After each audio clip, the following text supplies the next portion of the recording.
Hello everyone, welcome back to my channel. My name is Luna and welcome to Luna's bookshelf. So, first of all, I'm sorry I didn't upload a video last week. It was just a really busy week. I started back up with school, so I really didn't have time to film a video and edit videos, so that's why there wasn't a video last week. But it's a new week and we're back. At first I was really thinking what video should I film, and then all of a sudden I had this idea and I was like, yep, this is a video I'm going to make. So we're going to get started because we've got a couple of things to talk about. So let's get into the video. What I'm going to do is I have a total of 9 books, and each three books are overhyped books, underhyped books, or books that are appropriately hyped, in my opinion. So I'm going to talk about 9 books in total. So let's get started with the overhyped books. So first of all, I want to tell you guys this is all my opinions. If you like these books, that's completely fine. In my opinion, they were okay. Some of them were okay, but some of them I just didn't like at all. So yeah, we're going to start with the first book. The first book is a book that I've read like a while ago already, and that is A Cruel Prince by Holly Black. This is a YA fantasy book. It's a trilogy. So you have Cruel Prince, The Wicked King, and The Queen of Nothing. I picked this book up because of Haley Pham. She really liked it, and I saw a lot of other creators like this book. When I read it, it was like, okay, it's fine. Nothing really that interesting or something. It just was okay in my opinion. But more thinking about it, I just didn't like it. I was not that invested. I mean, I've read all of the series, all of the 3. I read the whole trilogy, but I wasn't just invested in this. You can ask me what this book is about, and I don't remember anything of it at all. I think it just wasn't my type of fantasy book. Just really was my vibe. But the thing is, I kind of understand why people would like this book, but it just wasn't for me. So yeah, sad, but that's completely fine. Then the next book, I liked it, but when I first read it, I was like, oh yeah, this is a really good book. But when I was thinking about it more and more, there were some things that I was thinking about. I was like, maybe I don't like it that much. I didn't like it at all, actually. And that just made my rating go lower and lower. So I think it's a book that is pretty hyped. A lot of people like this book. A lot of people like this author as well. I mean, I like the author because I've read 2 other books by this author, and I liked both of those books, but just didn't really feel it with this one. And that is Part of Your World by Abby Jimenez. I think it's a little bit more controversial. I mean, all of these 3 books are pretty controversial, I think, because a lot of these 3 books are, I think, well loved by a lot of people. But there are some things I just didn't like. I mean, I didn't really like the main female character, Alexis. There are some things that just bothered me with her. I mean, she can't even cook like a girl. She didn't know how to prepare potatoes. How do you not know how to do that? That just didn't really sit right with me. And the thing is, I really liked the MMC, the male main character. I really like Daniel, and I just think he deserved better. At the end, there was a lot of the conflict also. I just didn't really vibe with it. Just more thinking about it, I just didn't really like the things that Alexis did and how she distanced herself from Daniel and why she did it. Because in my opinion, she did feel better than him. So yeah, maybe that's just me, but I think that's the vibes she's giving up. Like, I'm rich and I kind of am better than you, but I also like you, so I want to be with you. You know, it's a little bit difficult, but yeah, I liked it, but I just didn't really love it. You know, it was like, I think I gave it in the end like 3.25 stars. Yeah. I mean, it could have been good, but I think just the character of Alexis really bothered me, and how she acted and the things she said and the things she's done, that didn't sit right with me. So yeah. And This book is a book I recently read. I finished reading it yesterday and it's my book club pick. But the thing is, I knew this book. I have heard a lot of people talking about it. I knew a lot of people love this book. Also, when I was looking at the Goodreads reviews, a lot of people I follow and am friends with really love this book and gave it like 5 stars book, 5-star rating. And I I just didn't feel it. I was like, okay, it's fine, I guess, but I don't really see the hype. And that is Archer's Voice by Emilia Sherian.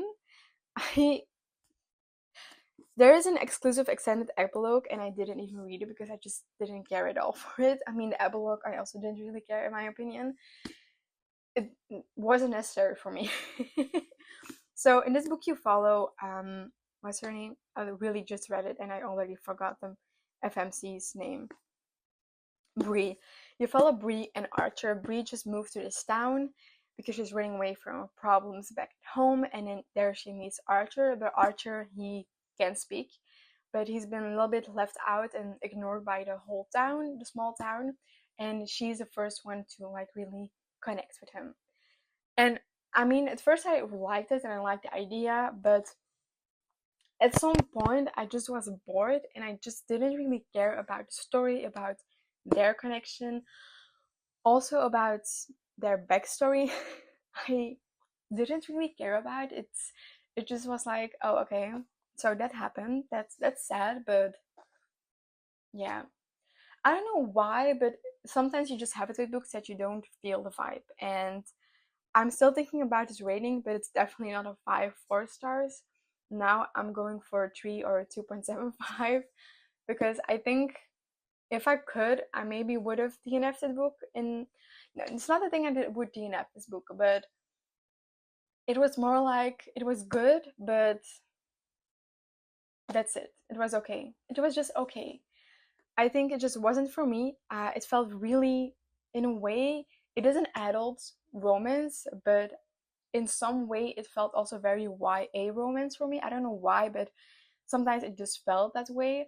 Also, some of the words that were used to describe the other person, the other character, it cringed me out. I mean, in a lot of books there are some cringe descriptions of things, but here it really kind of bothered me. I don't know why, but just not my type of book. Then, now, talking about books that I think are appropriately hyped. I have one book I think you already know because I was looking at my bookshelf and I was like, I can't pick a book by this author. I just can't because I talk about it in like every recommendation video, but I just couldn't pick it up. I just couldn't talk about it. So it is here. So these are the books I think are appropriately hyped. And the first book is, obviously, if you haven't guessed it by now, The Love Hype That Is by Ellie Hazelwood. This book is just I love it. I've read it 3 times and I could read it. I wish I could read it again for the first time. I just love it so much and it deserves all the hype it gets. There's a movie coming and I love the fact that because of the movie, the book is getting even more hype, and as it should be because it's amazing. It's fake dating, it's a STEM romance, there are some other aspects in this book. It's just perfect. If you haven't read this book, what are you doing? Because you just have to read it. I just love it. I don't have a lot to say about this book. It's just perfect. It's perfect. I could talk about like a whole day about that book. It's insane, I think. Then this book is also a book I've read like quite a while ago, but I read it 2 times. I read it and then I listened to the audiobook and I also watched the series that is on Prime. And that is Daisy Jones and the Six by Taylor Jenkins Reid. This was a little bit later, a while ago. It was a really hyped book. I think still it is a pretty hyped book, and I think it's worth every hype it gets because it's just so good. It's such an interesting way of writing. It is written in like an interview style, and I think that's so unique to do. I mean, I haven't read any book that's like this. The band vibes and also like the whole connection between the band and why, but like also the mystery, kind of like what happened, why did they break up, why did they stop just playing music together, what happened then at that last show. I think that's just so unique, and there's just so much in this book that I really love about, I mean, getting to know yourself, but also like, yeah, I don't know, but it's just,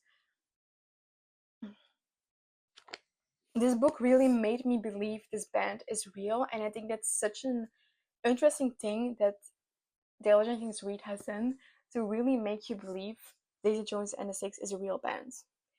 I think that the series that is on Prime also played a big part in that afterwards, because they also made the whole album that is in the book. So you can really listen to the music, to the tracks that are in this book. So that really makes it feel real. And I think that's so cool. So yeah, I highly, highly recommend reading it. If you didn't like The Seven Husbands of Evelyn Hugo, I haven't read a book because I just know it's not my vibe. Read this book because it's so good, and it's, I think, very different from that book. I think I haven't read it, but I what I know of that book, I think it's a lot different than The Seven Husbands of Evelyn Hugo, and I highly recommend reading this book. Now, a book that was released this year, and I really loved it. I've read 2 books by this author, but after reading this book, I just know I have to read more books by this author, because the 2 books I've read were both 6 stars for me. So maybe that's a sign to read more of her books. And the book I'm talking about is Bury Our Bones in the Midnight Soil from V. Schwab. So this is a vampire fantasy sapphic lesbian romance book. So it's a lot. But what V. Schwab does in this book, what she put in this book, I don't know, but it's amazing. It is like, also, the thing is, it is like an historical fantasy kind of vibe, because it takes place also in, like, what year was it? It takes place in 1552, in 1827, and also in 2019. So there are 3 time periods you follow, and that's just so unique because it's something I don't really lean towards to read, but this book was so fast paced and I just couldn't put it down. I just wanted to keep reading and wanted to know how all of these 3 women are connected, because they are connected. And I think that's so interesting, and I think Faye Sharp did a beautiful and wonderful job doing that, to make you feel connected and invested in the whole story. So yeah. So if you don't know what this book is about, so this book is about 3 women. You follow 3 women in 3 different time periods, as I just said. And they're all connected, but you don't know how they're connected or what is happening. You switch between POVs, between these timelines, between these characters, and you just want to know what is happening. How is that connected to this? And yeah, that's basically it. It says here, 3 young women, their bodies planted in the same soil, their stories tangling like roots. One grows high, and one grows deep, and one grows wild, and all of them grow deep. So that's so intriguing. I mean, I love this cover as well. And this is a signed copy. So that's also very cool. I'm sorry, I just had to show that off. So yeah, my 3 appropriately hyped books. And then now, there are 3 books that I think are a little bit more underhyped. Books I think that should be talked about more. I mean, all of these 3 books are talked about, but I think not talked about as much as the other 6 books I already talked about. And these are books I really enjoyed and I really love them, and they're very high rating as well, like in the 4.5 star rating, even a 5 star. There's one 5 star book in this, and 2. So I'm just going to talk about them. That's, I think, the easiest.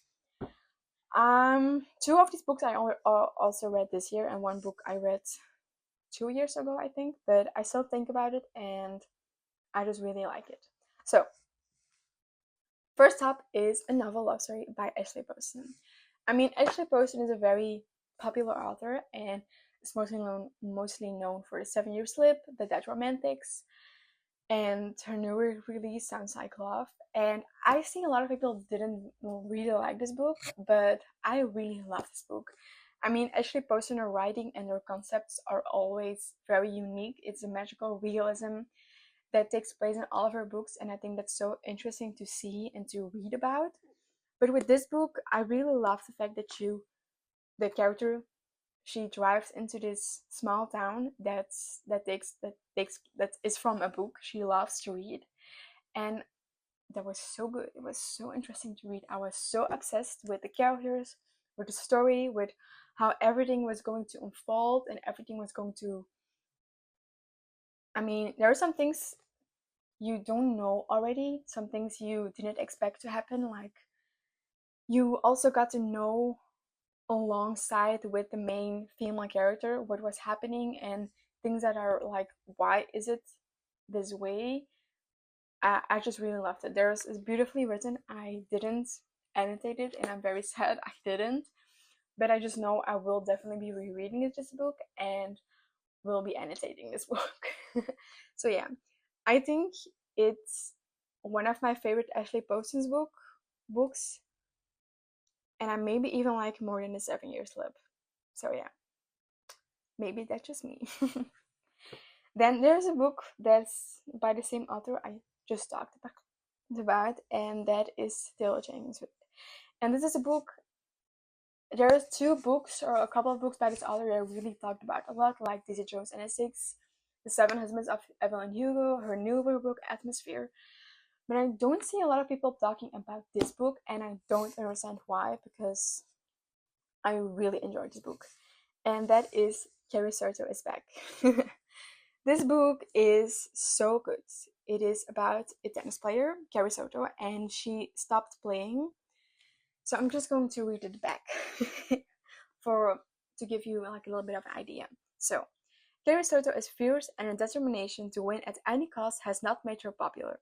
But by the time she retires from tennis, she is the best player the world has ever seen. She has slattered every record and claimed 20 Grand Slam titles, and if you ask Carrie, she's entitled to everyone. She sacrificed nearly everything to become the best, with her father Javier as her coach. A former champion himself, Javier has trained her since the age of 2. But 6 years after retirement, Carrie finds herself sitting in the stands of the 1994 US Open, watching her record be taken from her by a brutal, stunning player named Nikki Chan. At 37 years old, Carrie makes a monumental decision to come out of retirement and be coached by her father for one last year in an attempt to reclaim her record. Even if the sports media say that they never liked the battle eggs anyway. Even if her body doesn't move as fast as it used to, and even if it means swallowing her pride to train with the man she once almost opened her heart to, Bo Hundley. Like her, he has something to prove before he gives up the game forever. In spite of it all, Carrie Soto is back for one epic final season.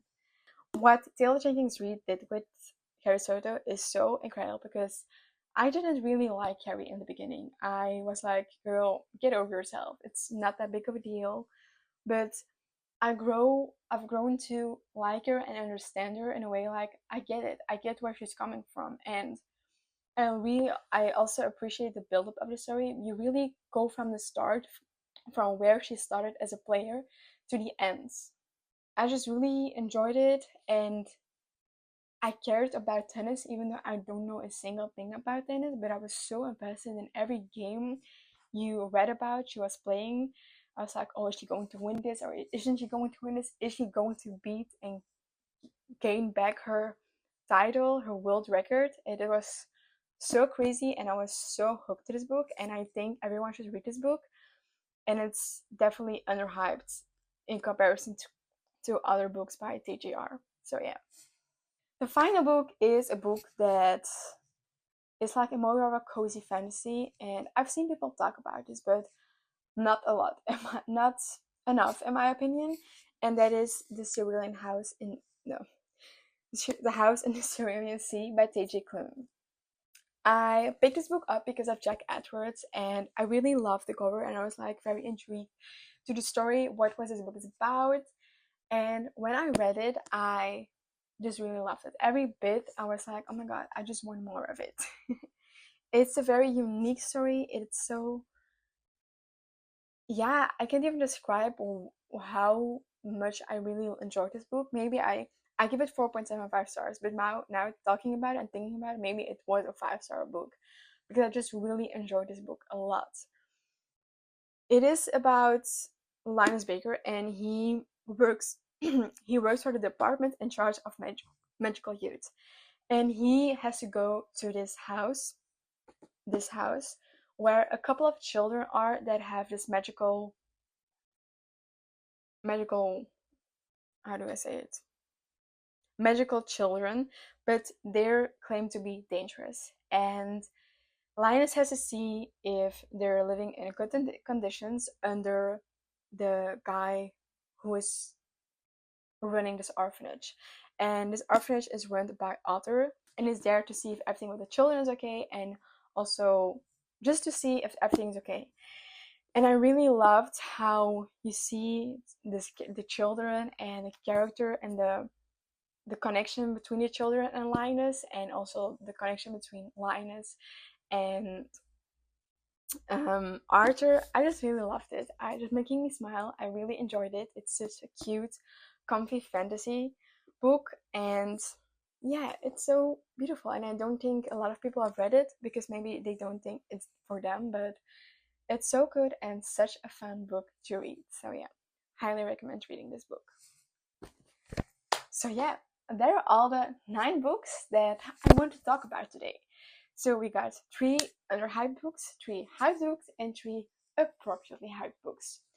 Let me know in the comments 1 overhyped book, 1 underhyped book, and 1 appropriately hyped book in your opinion, and maybe we have some different opinions. Probably we have, but I'm very curious to see what your thoughts on some of the bookish takes are. I hope you guys enjoyed the video, and I'll see you next time. Bye!